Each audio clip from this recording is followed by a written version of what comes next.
சட்டமன்ற தொகுதியிலிருந்து வந்து 29 கழக மாவட்டங்களிலிருந்து இத்தனை பேரை கட்டுப்பாடோடு கடமையாற்றுகின்ற பணியை செய்திருக்கின்ற உதயநிதி ஸ்டாலின் அவர்களுக்கு என்னுடைய சல்யூட் சல்யூட் சல்யூட். என்றைக்காவது ஒரு நாள் உலகத்தில் இருக்கிற அரசியல் கட்சிகள் எல்லாம் ஆய்வு செய்து இப்படியெல்லாம் செய்ய முடியுமா என்று பார்த்தால் இவர் செய்திருக்கின்ற இந்த முன்முயற்சி தான் கேஸ் ஸ்டடி, சரித்திரம் சரித்திரம் சரித்திரம். நான் இந்த இயக்கத்தினுடைய மூலத்தை உங்களை அழைத்துக் கொண்டு எண்ணி பார்க்கிறேன். தந்தை பெரியார் இந்த இயக்கத்திற்கு தத்துவத்தை தந்தார். அண்ணன் வேலு அவர்கள் வரவேற்பை நிகழ்த்துகிற போது தந்தை பெரியாரை இந்த வடிவத்திலே பார்க்கிறேன் என்று சொன்னார்.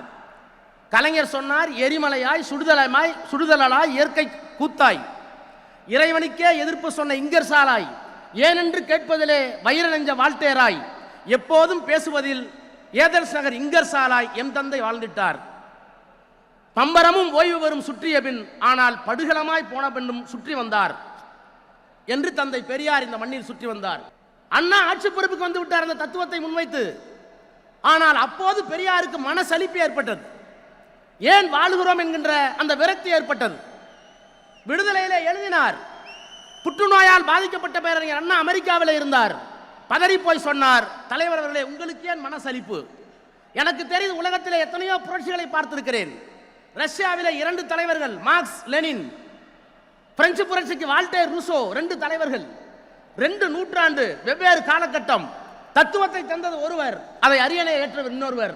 ஆனால் எனக்கு தெரிந்து ஒரு தத்துவத்தை ஒரு தலைவன் சொல்லி அவருடைய வாழ்நாளிலேயே அந்த தத்துவம் வெற்றி பெற்ற வரலாறு உங்களுக்கு மட்டும்தான் இருக்கிறது, ஏன் உங்களுக்கு சோர்வு என்று கேட்டவர் பேரறிஞர் அண்ணா. அந்த அண்ணா இயக்கத்தை கட்டி அமைத்து ஆட்சி பொறுப்பிற்கு வந்தவுடன் தமிழ்நாடு என்று இந்த நாட்டுக்கு பெயர் சூட்டினார்.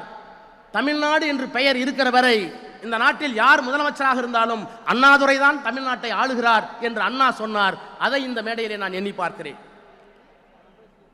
கலைஞர் ஆட்சி பொறுப்பிற்கு வந்தார். நாங்கள் நாடாளுமன்றத்தில் 20 ஆண்டு காலம் இருக்கிறோம். தமிழுக்கு செம்மொழி மட்டுமல்ல, பெண்ணுக்கு சொத்துரிமை மட்டுமல்ல, ஆட்சியிலே அவர் எப்படி பணியாற்றினார், கொள்கையிலே எப்படி பணியாற்றினார். 56 இன்ச் மோடி அவர்கள் நாடாளுமன்றத்தில் சொன்னார், சுதந்திரம் அடைந்து இத்தனை ஆண்டுகள் கழித்து நேரு செய்யவில்லை, இந்திரா காந்தி செய்யவில்லை, நான் தான் செய்தேன். என்ன செய்தேன்? 40,000 கிராமங்களுக்கு மின்சாரம் போய் சேரவில்லை, நான் தான் சேர்த்தேன். குடியரசுத் தலைவர் உரையிலே சொன்னார். நான் பேசுகிற போது சொன்னேன், பிரதமர் அவர்களே, இன்றைக்கு 2024 சொல்லுகிறீர்களே 40,000 குடும்பத்துக்கு வீட்டுக்கு நாங்கள் மின் இணைப்பு கொடுத்தோம் என்று. 1974 எல்லா கிராமத்திற்கும் மின்சாரத்தை கொண்டு போய் சேர்த்த ஒரு தலைவன் கலைஞர் என்கின்ற அந்த தலைவன், மகத்தான தலைவனை தலைவராக பெற்ற இயக்கம் இந்த இயக்கம் என்று சொன்னேன். இப்படி பெரியார், அண்ணா, கலைஞர் இந்த தத்துவங்களை எல்லாம் தாங்கி இருக்க நம்முடைய தலைவர் இங்கே இருக்கிறார். சுருக்கமாக சொன்னால் திராவிட மாடல் அரசை இயக்கி கொண்டிருக்கிறார். பெரியார் தனி நாடு கேட்டார், திராவிட நாடு கேட்டார், தமிழ்நாடு கேட்டார். அண்ணா திராவிட நாடை கைவிட்டு விட்டு தனித்தமிழ் நாட்டை கைவிட்டு விட்டு மாநில சுயாட்சி கேட்டார். மாநில சுயாட்சிக்காக தீர்மானம் போட்டார் கலைஞர். தனி நாடு கேட்டவர் பெரியார், மாநில சுயாட்சி வேண்டியவர் அண்ணா, தீர்மானம் போட்டவர் கலைஞர். தீர்மானத்தோடு நிற்கவில்லை. இன்றைக்கு மாநிலத்துடைய உரிமைகள் பறிக்கப்படுகிற போது நீட்டாக இருந்தாலும் ஏற்றுக்கொள்ள மாட்டோம். பொருளாதாரத்தில் முன்னேறியவர்களுக்கு எக்கனாமிக்கலி வீக்கர் செக்ஷன் என்று சொல்லுகின்ற பொருளாதாரத்திலே பின்னடைந்தவர்கள் என்பதற்காக இடஒதுக்கீடு தருகிறீர்களே, உண்மையான இடஒதுக்கீடு கோட்பாட்டை தவிர்த்து விட்டு அதை ஏற்றுக்கொள்ள மாட்டோம். விஸ்வகர்மா என்ற ஒரு திட்டம், அந்த திட்டத்தை நாங்கள் ஏற்றுக்கொள்ள மாட்டோம். நாடாளுமன்றம் இயக்கிற சட்டத்தை ஏற்றுக்கொள்ள மாட்டோம். Political will of the reflected in the parliament.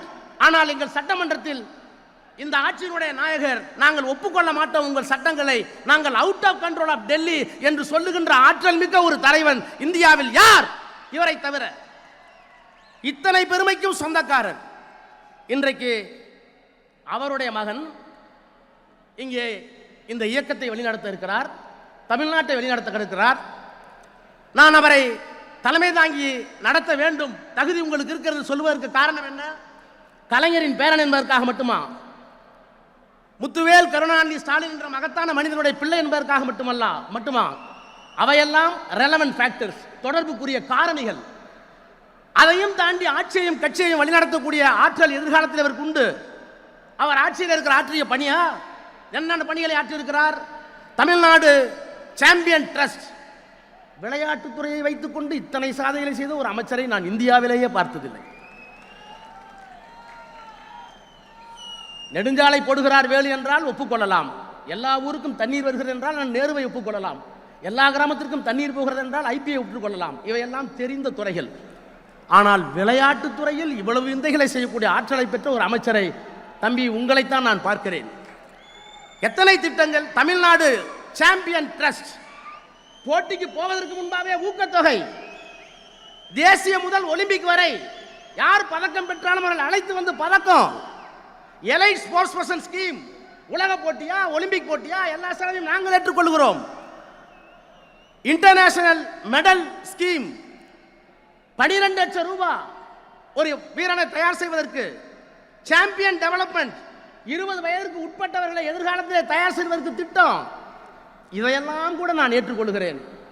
சாதாரண சிந்திப்பிலே கூட வந்திருக்கக்கூடும். தலைவருக்கு பரிசு இருக்கிறீர்களே, அவரிடத்திலே சொல்லி இன்னொரு வேலையை செய்தீர்களே.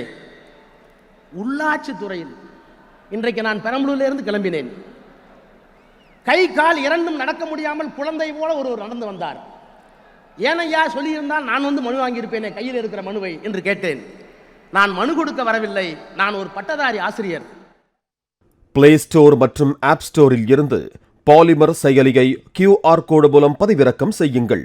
செய்திகளை உடனுக்குடன் பெறுங்கள்.